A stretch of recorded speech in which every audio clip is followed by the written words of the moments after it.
Kaixo, jaurtiketa parabolikoari buruz egingo dugu hitz.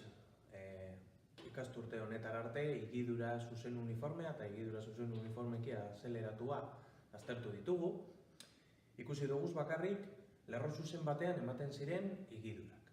Aurten ikusiko dugu jaurtiketa parabolikoa, parabola bat egiten duen higikari batek nolako ekuazioak dituen aztertuko dugu, eta ere bai higidura zirkularra aztertuko dugu.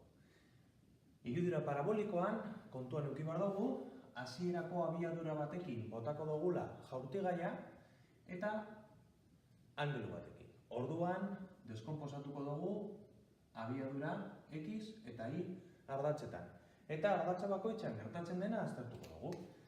Ikusiko dugu, hasierako abiadura hau edukita X ardatzean higidura zuzen uniformea dugula, eta higidura zuzen uniformearen ekuazioak erabiliko ditugu, eta ikusiko dugu, Y ardatzean higidura zuzen uniformeki azeleratua edo dezeleratua daukagula, eta azelerazioa gravitatearen intentsitate izango dela, G izango dela. Eta hori erabilita, azterketa bi zatitan egingo dugu.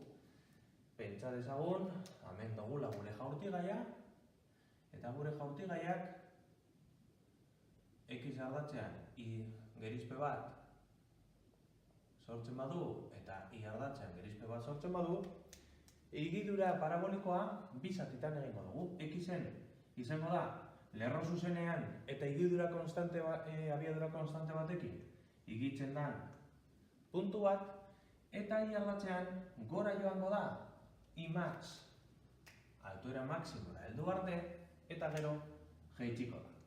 Eta ideia horiek buruan edukita, matematika pixka bat eginda, lortuko ditugu higidura parabolikoaren ekuaziorik garrantzitsuena.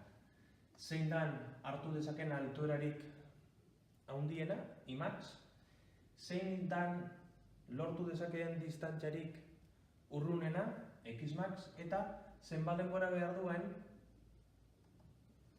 urrunen dagoen puntu horretara heltzeko. Hegala denbora. Venga, ánimo.